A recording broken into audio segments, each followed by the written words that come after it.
Praise the Lord. ஆண்டவராகிய இயேசு கிறிஸ்துவின் நாமத்தினாலே இந்த நாளிலே கர்த்தருடைய வார்த்தை மத்தேயு 13ஆம் அதிகாரம் 58வது வசனத்தை நான் வாசிக்கிறேன். அவர்களுடைய அவிசுவாச நிமித்தம் அவர் அங்கே அநேக அற்புதங்கள் செய்யவில்லை. கர்த்தருடைய பிள்ளைகளே, ஆண்டவர் யாருக்கு அற்புதம் செய்வார் என்றால் விசுவாசிக்கிறவனுக்கு மட்டும்தான் கர்த்தர் அற்புதம் செய்வார்.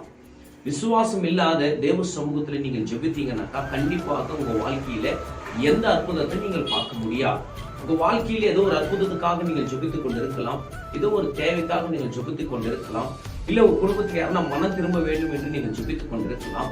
இந்த காரியம் நடக்க வேண்டும் என்றால் நீங்கள் தேவனை விசுவாசிக்கிற பிள்ளைகளாக நீங்கள் இருக்க வேண்டும்.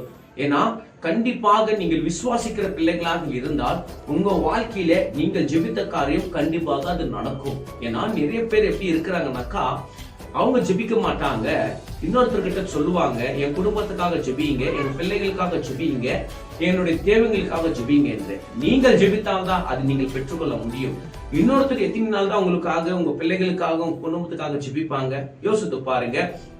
ஏன்னா ஒரு ஊழியக்காரனுடைய வேலை என்ன என்றால் எல்லாருக்கும் ஜெபிக்கவும் இல்லைன்னு சொல்லால், ஆனாலும் உங்களுடைய பிரச்சனைகளுக்காக நீங்களும் ஜெபிக்க வேண்டும். கர்த்தர் உங்களுடைய ஜெபத்தையும் அவர் பார்த்து கொண்டிருக்கிறார், உங்களுடைய விசுவாசத்தையும் அவர் பார்த்து கொண்டிருக்கிறார். ஆண்டவராகிய இயேசு கிறிஸ்து வாழ்ந்த நாட்களிலே சொந்த ஊரிலே அவரை ஏற்றுக்கொள்ளவில்லை, அவரை விசுவாசிக்கவில்லை. சொந்த ஜனங்களை அவர் ஏற்றுக்கொள்ளவில்லை, சொந்த ஜனங்களையும் அவர் விசுவாசிக்கவில்லை. அதுக்குதான் கர்த்தர் அந்த இடத்துல அநேக அற்புதங்கள் அவர் செய்யவில்லை என்று வேதம் மிக தெளிவா பேசிக் கொண்டிருக்கிறது.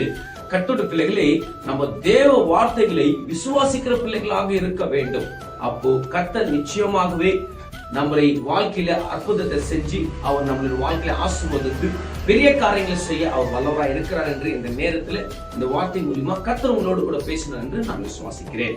கர்த்தர் தாமே உன்னை ஆசீர்வதிப்பாராக. ஆமென்.